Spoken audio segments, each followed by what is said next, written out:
Hello बच्चों, आज हम लोग पढ़ेंगे दक्षिण भारत का एक ऐसा राजवंश जिसके बारे में बहुत ही कम पढ़ाया जाता है।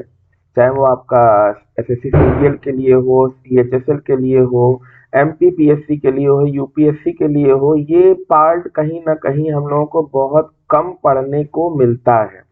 ठीक है, तो इसके बारे में हम लोग पढ़ेंगे। जैसे आज हम लोग पढ़ेंगे दक्षिण भारत के राजवंश में पल्लव वंश है, चालुक्य वंश है, राष्ट्रकूट वंश है, चोल वंश है, जिसमें कुछ वातापी चालुक्य थे, कुछ वेंगी के चालुक्य थे और कुछ कल्याणी चालुक्य थे। तो ये कौन थे, इनके बारे में जानने के लिए आप सबसे पहले चैनल को सब्सक्राइब भी कर दीजिए। ठीक है, चैनल को सब्सक्राइब कर दीजिएगा जिससे आपको नोटिफिकेशन भी मिलता रहेगा। तो चलिए स्टार्ट करते हैं जल्दी से आगे की ओर। तो देखिए ये किस समय की बात है, जिसको आप बोलते हो ना 500 एडी की बात करते हैं। तो एडी से लेकर 1200 एडी तक की बात हो रही है, मतलब ईस्वी, जिसमें दक्षिण भारत में कौन से राजवंश थे, किनका साम्राज्य था, उनके बारे में पढ़ेंगे। जैसे आपने पढ़ा होगा पल्लव वंश, राष्ट्रकूट वंश, चालुक्य वंश और चोल। तो पहले सबसे हम लोग बात करते हैं कि भाई देखिए ये जो क्षेत्र है आप दक्षिण भारत का देख रहे हैं, दक्षिण भारत का क्षेत्र जो अरब सागर का एक एरिया लेकर बंगाल की खाड़ी तक फैला हुआ एरिया है। ठीक है, जिसमें हम देख रहे हैं जो पश्चिम के चालुक्य थे और ये पूरब के चालुक्य थे। ठीक है, तो आप ये देखिएगा, ये हमारे पास दक्षिण पश्चिम के चालुक्य हैं और ये आपके पूरब के चालुक्य हैं, जिसमें हम अब देखेंगे। तो यहाँ पे कुछ चालुक्य जो हम वंश देखेंगे, यहाँ पे आप अलग अलग देख रहे हैं। राष्ट्रकूट वंश के बारे में भी हम लोग पढ़ेंगे, पल्लव वंश के बारे में भी पढ़ेंगे, चोल वंश के बारे में भी पढ़ेंगे और पांडे वंश के बारे में पढ़ेंगे। ठीक है, जिनका साम्राज्य कहीं ना कहीं आप देख रहे हैं अरब सागर से लेकर कन्याकुमारी, कन्याकुमारी से लेकर बंगाल की खाड़ी तक पूरा एरिया फैला हुआ है। ठीक है, तो चलिए इसके बारे में आगे जल्दी से बढ़ते हैं फटाफट। तो देखिए पल्लव वंश में अगर हम देखें, पल्लव वंश, ठीक है, वातापी चालुक्य, वेंगी के चालुक्य। राष्ट्रकूट में देखें तो राष्ट्रकूट वंश में कल्याणी के चालुक्य और चोल। तो यहाँ पे देखते हैं हम लोग इन चारों के बारे में फटाफट पढ़ेंगे। तो देखिएगा हम लोग पढ़ते हैं कि भाई कौन कौन से वंश थे। तो यहाँ पे देखिए कल्याणी के चालुक्य, ये आपके वेंगी के चालुक्य। ठीक है, कल्याणी के चालुक्य और वेंगी के चालुक्य और ये वातापी के चालुक्य। ठीक है, पल्लव वंश भी है, चोल वंश भी है, इन सब के बारे में हम डिटेल से पढ़ेंगे। सबसे पहले हम लोग स्टार्ट करते हैं पल्लव वंश। पल्लव वंश का जो साम्राज्य था, पल्लव वंश का जो साम्राज्य था वो 575 एडी से लेकर 897 एडी। एडी मतलब एनो डोमिनी जिसे आप बोलते हो। ठीक है, तो पल्लव वंश की जो स्थापना है उस समय हुई जब सातवाहक या सातवाहन वंश भी बोलते हैं, ठीक है, सातवाहक वंश का पतन हो रहा था। ठीक है, और जब पल्लव वंश कृष्णा नदी के, पल्लव वंश कृष्णा नदी के, देखिए देखिए पल्लव वंश जो हम बात कर रहे हैं ना, कृष्णा नदी के दक्षिण में स्थित है।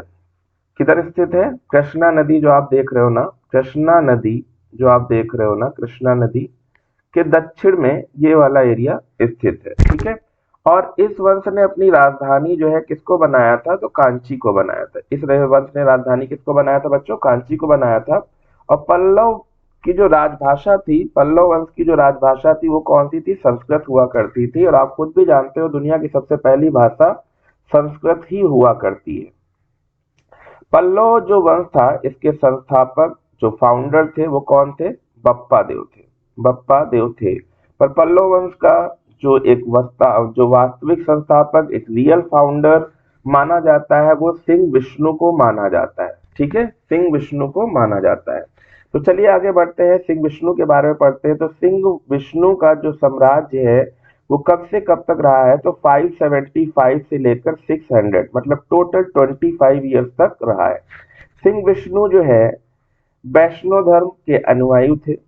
ठीक है, अनुयायी थे। सिंह विष्णु के दरबार में भार्यू नाम का लेखक रहा करता था, जिसने ही पहली बार कीर्ताजूनियम की रचना करी। तो अगर क्वेश्चन आता है कि भाई कीर्ताजूनियम की रचना किसने करी है, तो भार्यू नामक लेखक ने की है। ये किसके शासन काल में था?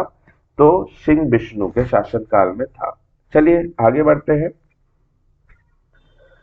सिंह विष्णु के ही शासन काल में, सिंह विष्णु के ही शासन काल में आप मामल्लपुर, मामुल्लपुर में बराह मंदिर का निर्माण हुआ। बराह मंदिर तो आप जानते होंगे, बराह भगवान जो बोले जाते हैं, जिन्होंने कहीं ना कहीं हिरण्याकश्यप का पेट चीरा था, तो बराह मंदिर। ठीक है, अब यहाँ पे आप देखते हैं सिंह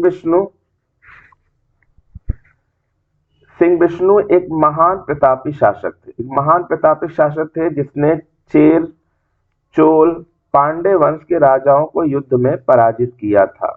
अब इनके बाद किसका शासन हुआ? इनके बाद शासन हुआ महेंद्र वर्मन का। तो महेंद्र वर्मन के बारे में हम लोग पढ़ते हैं। महेंद्र वर्मन का शासन रहा है 600 से लेकर 630 ईस्वी तक रहा है। महेंद्र वर्मन साथ में एक महान कवि और एक संगीतक भी थे। एक महान कवि और एक संगीतक भी थे। शुरुआत में वह जैन धर्म के अनुयायी थे, जैन धर्म को मानने वाले थे। बाद में तमिल संत अप्पर के प्रभाव से आकर ये शैव धर्म के अनुयायी बन गए।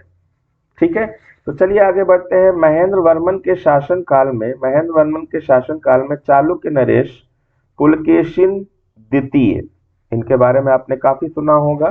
तो देखिए, महेंद्र वर्मन के शासन काल में ही चालुक्य नरेश पुलकेशिन द्वितीय ने आक्रमण किया था और पल्लव शासक महेंद्र वर्मन को युद्ध में पराजित किया। ये कहीं ना कहीं वेरी इंपॉर्टेंट है, और यहीं से पल्लवों और चालुक्यों के बीच युद्ध की शुरुआत हो गई और एक दुश्मनी स्टार्ट हुई, जो बराबर युद्ध होते रहे। ठीक है, तो चलिए आगे बढ़ते हैं। महेंद्र वर्मन ने मत विलास प्रहसन की रचना भी की है। ठीक है, जो पल्लव काल की प्रमुख रचना है, जो पल्लव काल की प्रमुख रचना मानी जाती है। तो चलिए आगे बढ़ते हैं। इनका शासन किस नदी के किनारे है, ये भी ध्यान रखिएगा। तो इनका शासन कृष्णा नदी के किनारे है, इसको अच्छे से ध्यान रखिएगा। चलिए आगे बढ़ते हैं। अब हम बात करते हैं नरसिंह वर्मन फर्स्ट। तो नरसिंह वर्मन कौन थे? जिनका शासन काल 630 से लेकर 668 ईस्वी तक रहा है। पूरे पल्लव वंश का सबसे शक्तिशाली जो शासक रहा है, वो कौन रहा है बेटा? नरसिंह वर्मन फर्स्ट था। इसने चालुक्य शासक पुलकेशिन द्वितीय को युद्ध में पराजित कर दिया था। ठीक है, क्योंकि आपने अगर देखा होगा इनसे कौन हार गया था, तो इनसे महेंद्र वर्मन जी हार गए थे, बाकी नरसिंह वर्मन ने इनको हरा दिया था। अब इसे पराजित कर नरसिंह वर्मन प्रथम ने वतापी कोंड की उपाधि धारण की थी। किसकी उपाधि धारण करी थी? वतापी कोंड नाम की उपाधि धारण करी थी। आगे बढ़ते हैं फटाफट। इनके शासन काल में ही चीनी यात्री, वेरी वेरी इंपॉर्टेंट क्वेश्चन, इनके ही शासन काल में चीनी यात्री कौन आया था? ह्वेनसांग। कौन आया था? ह्वेनसांग भारत आया था। तो ये बहुत ही इंपॉर्टेंट क्वेश्चन है, ध्यान रखिएगा।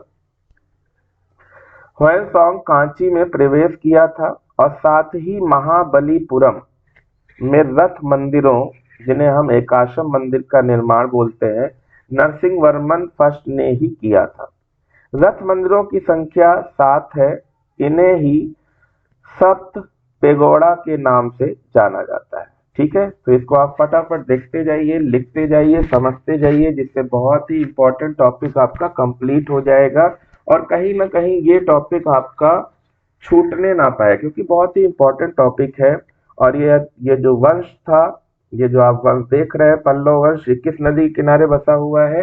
तो कृष्णा नदी के किनारे बसा हुआ है। ध्यान दीजिएगा, किस नदी के किनारे बसा हुआ है? कृष्णा नदी के किनारे बसा हुआ है पल्लव वंश। ठीक है, आगे बढ़ते हैं। नरसिंह वर्मन, देखिए सबसे पहले हम लोगों ने पढ़ा नरसिंह वर्मन फर्स्ट, जिनका शासनकाल कहां से था? 630 से लेकर 668 तक। अब हम लोग पढ़ेंगे नरसिंह वर्मन सेकंड। तो नरसिंह वर्मन सेकंड जो है, इनका शासनकाल 700 से लेकर 728 ईस्वी तक रहा है। कहां तक रहा है बच्चों? 700 से लेकर 728 ईस्वी तक रहा है। इनका शासन शांति का शासन काल माना जाता है। शांति का शासन काल मतलब कि कहीं ना कहीं युद्ध की जो अपेक्षाएं रहती थी वो काफी कम रही है, और जब युद्ध कम रहेंगे तो लोग शांति व्यवस्था कायम रहेगी। इनके शासन काल में जब शांति रहेगी तो कला के क्षेत्र पर भी भरपूर ध्यान दिया जाएगा, विकास के क्षेत्र पर भी भरपूर ध्यान दिया जाएगा, और अगर किसी राज्य में युद्ध बराबर चलता रहेगा तो वहां पे विकास 0 हो सकता है। तो जैसे सबसे पहले देखते हैं क्या चीज, तो सबसे पहले मुक्तेश्वर मंदिर, बैकुंठ पेरुमाला मंदिर, कैलाशनाथ मंदिर, जिसे हम लोग राज सिद्धेश्वर मंदिर भी बोलते हैं। इन्हीं मंदिरों के निर्माण से ही द्रविड़ स्थापत्य कला की शुरुआत हुई है। जो द्रविड़ स्थापत्य कला आप देखते हैं तो उसकी शुरुआत कहाँ से हो गई, तो आपने देखा इन्हीं मंदिरों के निर्माण से ही द्रविड़ स्थापत्य कला की भी शुरुआत हो गई।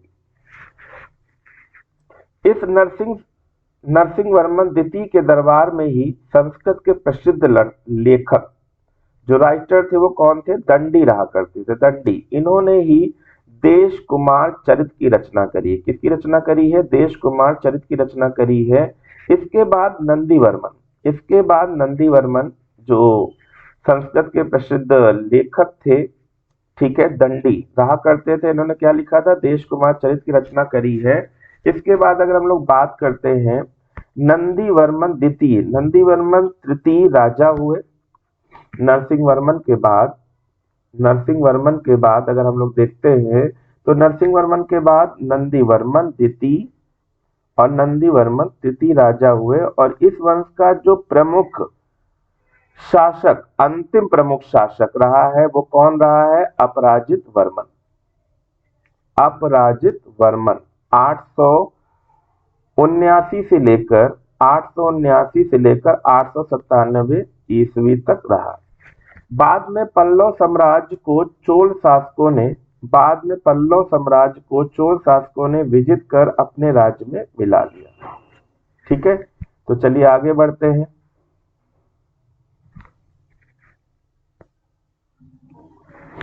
अब लिखते हैं, देखिए यहाँ पे अभी हम लोगों ने कृष्णा नदी के जो दक्षिण एरिया में था उन चीजों के बारे हमने पढ़ा, और तुंगभद्रा नदी, और ये हम देख रहे हैं इधर कृष्णा नदी और तुंगभद्रा नदी के पास ही आप जिनको देख रहे हैं जो पश्चिम के चालुक्य हैं, ठीक है, उनके बारे में हम पढ़ेंगे, जिनकी एक शाखा वातापी है, उनके बारे में हम लोग यहाँ पर देखेंगे। तो जिन चालुक्यों ने वातापी को अपनी राजधानी बनाया वो वातापी के चालुक्य कहलाए। देखिए चालुक्यों के मैंने कई सारी शाखाएं बताई हैं, जिन्होंने वातापी एरिया जो आप यहाँ पे देख रहे हो, इसको अपनी राजधानी बनाया, वो क्या कहलाए, वातापी के चालुक्य कहलाए। और इस वंश का शासक जो या संस्थापक या जो फाउंडर आप बोलते हो वो कौन था, पुलकेशिन प्रथम था। कौन सा था बच्चों, पुलकेशिन प्रथम था, जिसका एक साम्राज्य, जिसका समय था कितना था बच्चों, 535 से लेकर 567 ईस्वी रहा। अब यहाँ पे सबसे पहले हम लोग पुलकेशिन प्रथम के बारे में पढ़ लेते हैं। तो पुलकेशिन प्रथम ने ही बादामी को अपनी राजधानी बनाया।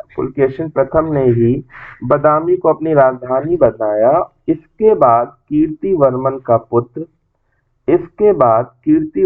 का पुत्र पुलकेशिन द्वितीय अगला शासक बना। ठीक है, तो पुलकेशिन प्रथम ने ही बादामी को अपना, ठीक है, इसको वातापी भी बोलते हैं, बादामी भी बोलते हैं, ध्यान रखिएगा, चाहे वातापी बोला जाए चाहे बादामी बोला जाए। ठीक है, तो इसको ध्यान रखिएगा अच्छे से। द्वितीय अगला शासक, इसके बाद कीर्तिवर्मन का पुत्र पुलकेशिन प्रथम, देखो लिखा है बादामी को अपनी राजधानी बनाया, इसके बाद कीर्तिवर्मन का पुत्र पुलकेशिन द्वितीय अगला शासक बना। ये पुलकेशिन द्वितीय बड़ा महान शासक हुआ करता था, और महानता क्यों, क्योंकि कई सारे युद्धों में इसने विजय प्राप्त करी और अपना साम्राज्य काफी दूर तक फैलाया। इस वंश का सबसे महान शासक भी इसे कहा जाता है। इसने पश्चिमी गंग वंश, कदम वंश और पुष्यभूति वंश के शासक हर्षवर्धन, जो काफी फेमस रहा करते थे, इनको पराजित कर परमेश्वर की उपाधि धारण करी। ठीक है, तो वेरी वेरी इंपॉर्टेंट क्वेश्चन है कि परमेश्वर की उपाधि किसने धारण करी है, तो पुलकेशिन द्वितीय ने धारण करी है। तो पुलकेशिन द्वितीय जो थे वो कहाँ के चालुक्य थे, तो वो वातापी के चालुक्य थे। और वतापी के चालुक्य क्यों कहलाए जाते हैं? क्योंकि वतापी को ही अपनी राजधानी बनाया था। चलिए आगे बढ़ते हैं बच्चों, बहुत ही इंपॉर्टेंट है और इसी ने पुलकेशिन द्वितीय ने ही परमेश्वर की उपाधि धारण करी। आगे बढ़ते हैं। पुलकेशिन द्वितीय के बारे में कुछ और इम्पोर्टेंट बातें हैं जिनको आप भूलिएगा नहीं। पुलकेशिन द्वितीय के बारे में जानकारी रवि कीर्ति के द्वारा लिखित ऐहोल अभिलेख में मिलती है। तो ऐहोल अभिलेख मतलब यहाँ पे जो लिखा गया एक अभिलेख आप देख रहे हो ना, ऐहोल अभिलेख। ये चालुक्य नरेश पुलकेशिन द्वितीय से संबंधित है। ये किससे संबंधित है? ये चालुक्य नरेश पुलकेशिन द्वितीय से संबंधित है। इस लेख की भाषा संस्कृत है, क्योंकि सबसे पहली भाषा संस्कृत थी, तो ज्यादा से ज्यादा आपको संस्कृत ही देखने को मिलेगी। और इस लेख की रचना रवि कीर्ति ने की थी। किसने करी थी बच्चों? तो इस लेख जिसे आप ऐहोल लेख देख रहे हो ना, ऐहोल लेख की जो लिखा गया डेटा है, इसकी रचना किसने करी थी? तो रवि कीर्ति ने करी थी। चलिए आगे बढ़ते हैं। ऐहोल अभिलेख चालुक्य नरेश पुलकेशिन द्वितीय से संबंधित था। भाषा कौन सी थी? संस्कृत थी। रचना किसके द्वारा करी गई? तो रवि कीर्ति के द्वारा करी गई। पुलकेशिन द्वितीय ने हर्ष को पराजित किया। इसका उल्लेख इसी अभिलेख में मिलता है। इसका उल्लेख किस अभिलेख में मिलता है? तो हर्ष को पराजित किया उल्लेख इसी अभिलेख से मिलता है, जिस अभिलेख को मैंने अभी क्या बताया बच्चों? ऐहोल का अभिलेख। चलिए आगे बढ़ते हैं। पुलकेशिन द्वितीय के बारे में कुछ और इम्पोर्टेंट चीजें हैं। पुलकेशिन द्वितीय ने ही वेंगी आंध्र प्रदेश को जीतकर अपने भाई विष्णुवर्धन को वहां का शासक नियुक्त कर दिया। ठीक है। इसी के साथ वेंगी के चालुक्य की नींव रखी गई। वेंगी के चालुक्य, तो देखिए ये हमारे पास यहाँ पे क्या थे? वतापी के चालुक्य थे बच्चों। कहाँ के चालुक्य थे? वतापी। और अगर हम लोग बात करें तो जब इन्होंने आंध्र प्रदेश एरिया को जीता, तो आंध्र प्रदेश का जो एरिया था वो वेंगी, जिसकी वजह से अब वो बोला जाता है उस क्षेत्र का जो एरिया कहलाएगा वो क्या कहलाएगा? वेंगी के चालुक्य। तो भाई एक इधर ये आंध्र प्रदेश का एरिया हो गया जो वेंगी के चालुक्य कहलाए, और ये आपके वतापी के चालुक्य कहलाए। ठीक है, समझ में आ रहा होगा। ध्यान से पढ़िएगा, पूरी बात पढ़िएगा, तो पूरा लेक्चर जरूर देखें, इससे आपको बहुत अच्छे से समझ में आएगा। चलिए आगे बढ़ते हैं। इस पुलकेशिन द्वितीय ने अपने शासनकाल में, पुलकेशिन द्वितीय जिसका चित्र यहाँ पे दिख रहा है, में पल्लव वंश पर आक्रमण करा और पल्लव शासक महेंद्र वर्मन प्रथम को युद्ध में पराजित कर दिया है। और ये हम लोग अभी पहले ही पढ़ चुके हैं, तो इसको ध्यान से देखिएगा।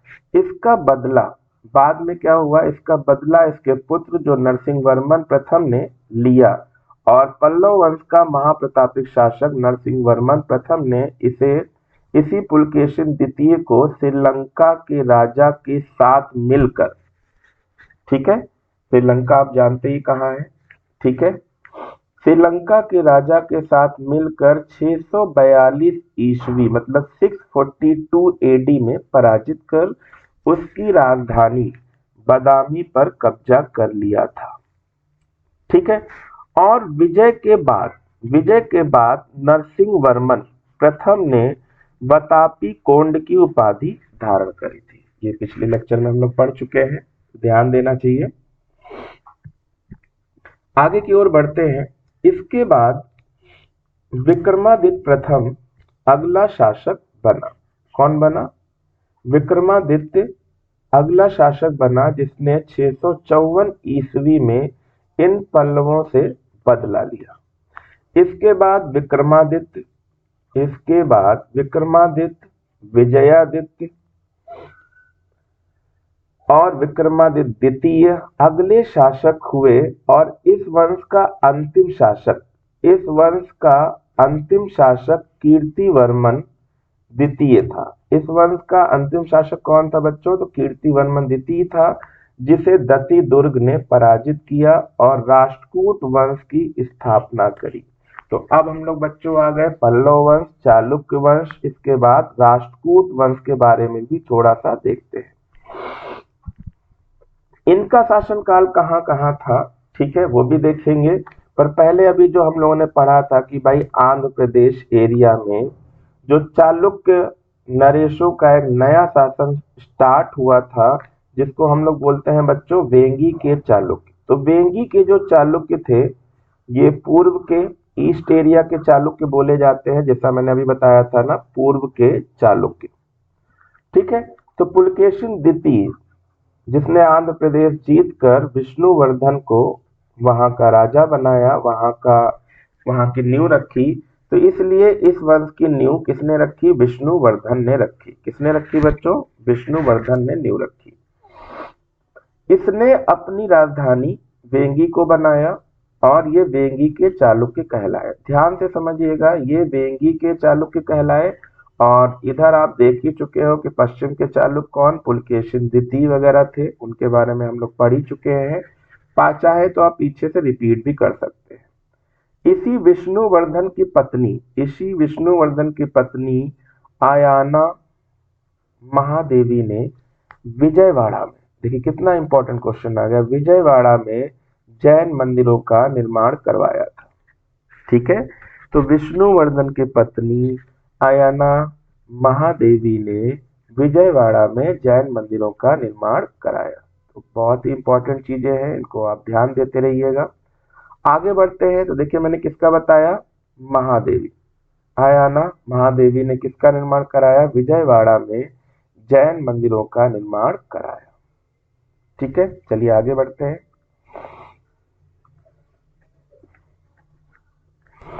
अब वेंगी के चालुक्य ही हमारा चल रहा था, तो वेंगी के चालुक्य के बारे में देखते हैं, जो पूर्व के चालुक्य थे, क्योंकि आंध्र प्रदेश एरिया जीतकर पुलकेशिन द्वितीय ने यहाँ का नरेश बना दिया था। तो पुलकेशिन द्वितीय की अगर हम लोग बात करें तो पुलकेशिन द्वितीय के भाई कौन थे? विष्णुवर्धन। अभी हम लोगों ने बात करी थी, विष्णुवर्धन ने नींव रखी। किसने नींव रखी? विष्णुवर्धन ने नींव रखी। और इस वंश की नींव रखी थी विष्णुवर्धन ने। किसकी? वेंगी के चालुक्य। इसने अपनी राजधानी, अभी मैंने क्या बताया था, वेंगी को बनाया था, इसलिए वेंगी के चालुक्य कहलाते हैं।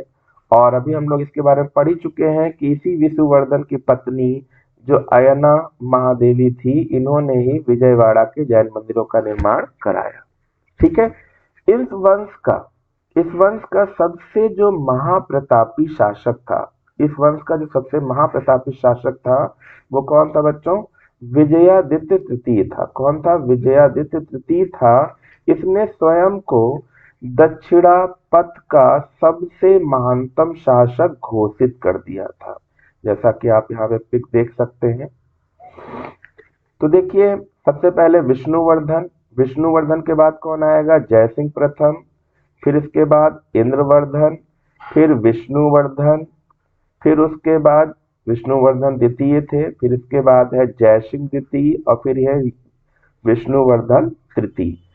ठीक है, तो यहाँ पे देखिए बात करते हैं विजयादित्य तृतीय, जो था, जो एक महान शासक के रूप में जाना जाता है। ठीक है, आगे बढ़ते हैं हम लोग राष्ट्रकूट वंश की तरफ। राष्ट्रकूट वंश, राष्ट्रकूट वंश की जो स्थापना है, राष्ट्रकूट वंश की स्थापना किसने करी बच्चों? दंती दुर्ग ने करी। किसने करी? राष्ट्रकूट वंश की स्थापना दंती दुर्ग ने करी 735 से लेकर 756 ईस्वी ने।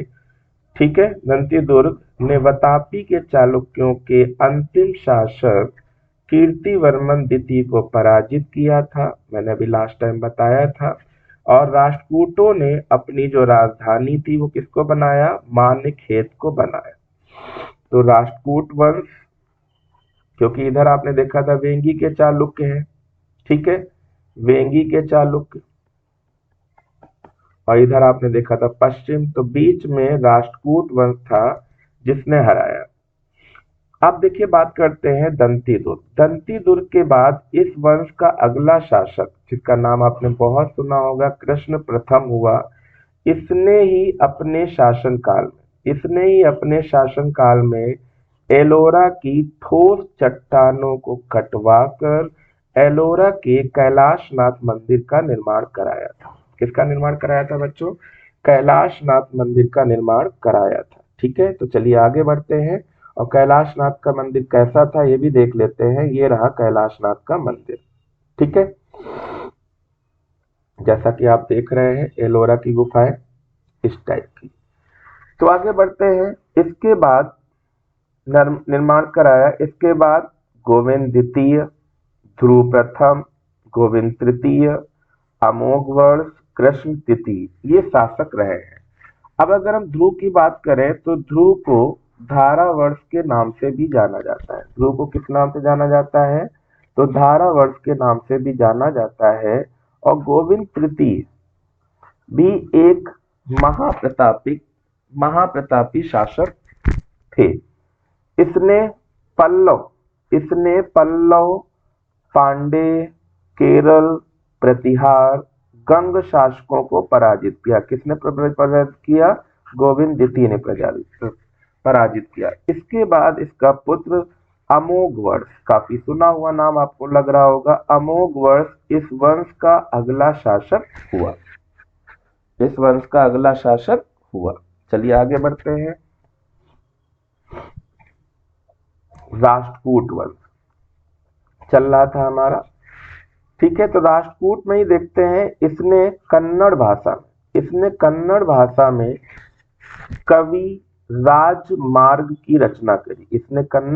में कवि राजमार्ग की रचना की। ध्यान दीजिएगा, इसी अमोघ वर्ष जो आप मान्यखेत देख रहे हैं, इसी अमोघ वर्ष ने मान्यखेत को अपनी राजधानी बनाया। इसके बाद इस वंश का अंतिम जो महानतक शासक था कृष्ण तृतीय हुआ। इसने रामेश्वरम में विजय स्तंभ और देवालय की स्थापना करी। बच्चों ध्यान दीजिएगा, इसी के दरबार में एक कन्नड़ भाषाई कवि पूर्ण रहा करते थे, जिन्होंने शांति पुराण की रचना करी। किसकी रचना करी? तो बच्चों शांति पुराण की रचना किसने करी? तो पौन्य कवि ने। आगे देखते हैं ये किसके दरबार में थे, तो आप खुद ही समझ सकते हैं भाई। अभी मैं किसकी बात कर रहे हैं? कवि राजमार्ग की रचना करी, अमोघ वर्ष ने मान्यखेत को अपनी राजधानी बनाया। ठीक है, आगे देखते हैं एलोरा एवं एलिफेंटा की जो गुफाओं का निर्माण है वो भी राष्ट्रकूट वंश के शासन काल में ही हुआ है। और एलोरा में 34 शैलकृत गुफाएं भी हैं, मतलब छोटे छोटे हिस्सों में काटा गया है 34।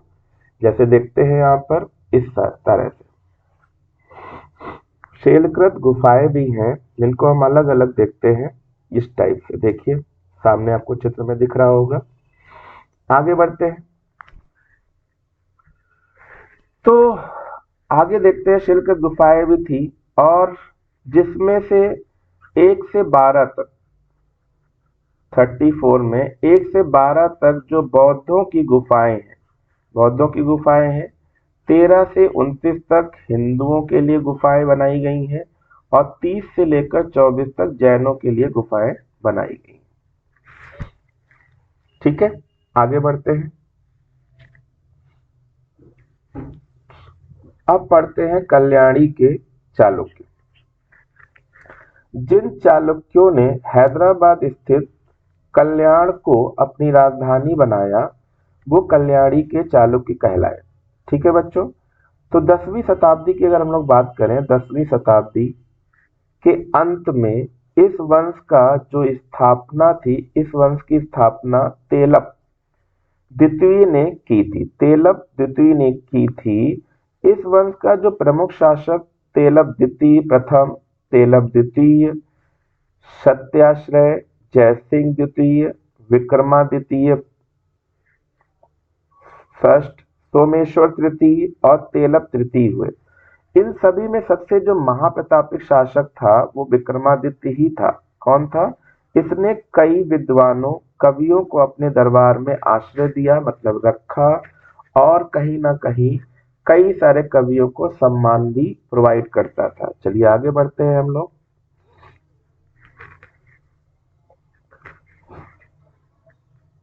ठीक है, इसके शासनकाल में शिक्षा और साहित्य के क्षेत्र में अच्छा खासा प्रसार देखने को मिलता है।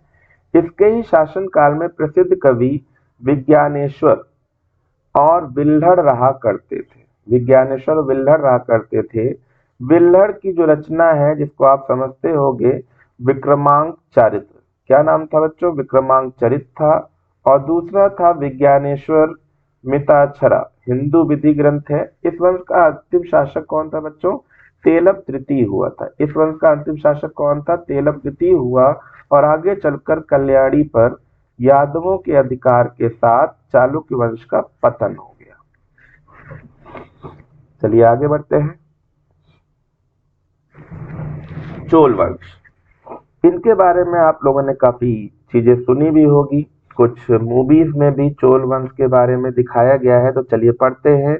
850 से लेकर 1279 तक, मतलब 79 तक, तीसरी शताब्दी में चोल वंश के पतन के बाद 9वीं शताब्दी के आसपास जो चोल साम्राज्य का फिर से उदय हुआ, ठीक है, चोल साम्राज्य का फिर से उदय हुआ, और 9वीं शताब्दी में चोल साम्राज्य की स्थापना विजयालय ने की थी, जो काफी अच्छा शासक था, शक्तिशाली शासक था। इस वंश में आदित्य प्रथम, पारंतक प्रथम, राजराज प्रथम, राजाधिराज प्रथम, राजेंद्र द्वितीय, वीर राजेंद्र, ठीक है, कुलोत्तुंग प्रथम, द्वितीय, तृतीय राजेंद्र, ठीक है, राजेंद्र तृतीय प्रमुख चोल राजा हुए। ध्यान रखिएगा, जिसमें राजेंद्र तृतीय इस वंश का अंतिम शासक हुआ था। कौन? तो इस वंश का अंतिम शासक हुआ था। ठीक है, तो पारंतक प्रथम के बारे में बात कर लेते हैं, राजराज प्रथम की बात करें, और राजेंद्र प्रथम, क्योंकि ये तीन बहुत ही शक्तिशाली और पेपर के लिए भी बहुत इंपॉर्टेंट शासक हैं, जिनके बारे में हम लोग पढ़ेंगे। तो सबसे पहले हम लोग पढ़ रहे हैं, ठीक है, आप यहाँ पे देखिएगा ध्यान से, विजयालय। विजयालय इसी ने 9वीं शताब्दी के चोल साम्राज्य की स्थापना करी थी। तो इनके बारे में तो जानना है ही है भाई। स्थापना किसने करी थी 9वीं शताब्दी में चोल साम्राज्य की? तो विजयालय ने करी थी। इसने तंजौर को जीत कर इसे अपनी राजधानी बनाया। इसके बाद जो आदित्य प्रथम का पुत्र परांतक प्रथम चोल साम्राज्य का अगला शासक था। इसके शासनकाल में ही राष्ट्रकूट शासक कृष्ण तृतीय ने आक्रमण किया। किसने आक्रमण किया?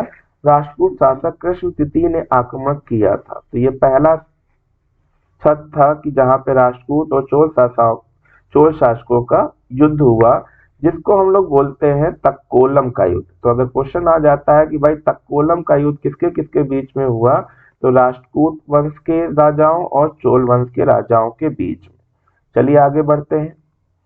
अब पारांतक प्रथम की बात करते हैं। तो पारांतक प्रथम, इस युद्ध में पारांतक प्रथम का पुत्र मारा गया और चोलों को बुरी तरह से हार।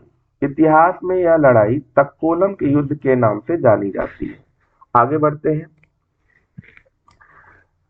राज प्रथम काफी प्रतापी शासक था। इस वंश का सबसे शक्तिशाली शासक था। ये शैव धर्म का अनुयायी था। इसी के शासन काल से चोल साम्राज्य की महानता का युग प्रारंभ हुआ। इसी ने चेरों की 9 सेनाओं को युद्ध में पराजित किया और साथ ही चालुक्य, पांड्य, मैसूर के गंग राजाओं को युद्ध में पराजित किया था। ठीक है, तो चलिए आगे बढ़ते हैं। इसने अपने शासनकाल में भूमि माप, जैसे भूमि मापते हैं ना, भूमि माप पद्धति कदम्ब, कौन सी चीज? कदम्ब की शुरुआत करी। और तंजौर में प्रसिद्ध जो बृहदेश्वर मंदिर है, बृहदेश्वर मंदिर है, जिसको राज राजेश्वर मंदिर भी कहते हैं, का निर्माण कराया। ठीक है, निर्माण कराया, कब कराया? 1010 ईस्वी में कराया था। ठीक है, तो चलिए देखते हैं इस मंदिर के बारे में थोड़ा सा, कैसा था भाई। ठीक है, बृहदेश्वर मंदिर जो आपके सामने दिख रहा है, देख सकते हैं। आगे बढ़ते हैं। राजराज प्रथम ने श्रीलंका पर आक्रमण कर इसे उत्तरी हिस्से पर विजय प्राप्त की थी। इसे उत्तरी हिस्से पर विजय प्राप्त की थी। ठीक है, जिसको पहले सिंघल कहा जाता था। जिसे पहले क्या कहा जाता था? सिंघल कहा जाता था, अब इसे लंका कहा जाता है। तो चलिए आगे बढ़ते हैं। इसके बाद राजेंद्र प्रथम अगला शासक बना। इसके बाद कौन बना? राजेंद्र प्रथम अगला शासक बना। चलिए आगे बढ़ते हैं। चोल साम्राज्य में सर्वाधिक प्रसार इसी के शासनकाल में देखने को मिलता है। इसने गंगैकोंड चोलपुरम को चोलों की नई राजधानी बनाया। ठीक है, राजेंद्र प्रथम। इसके शासनकाल में चालुक्य शासक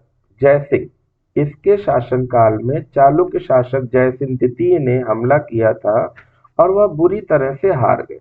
यह युद्ध इतिहास में मास्की के युद्ध के नाम से जाना जाता है। ध्यान रखिएगा, मास्की के युद्ध के नाम से जाना जाता है या जाना गया।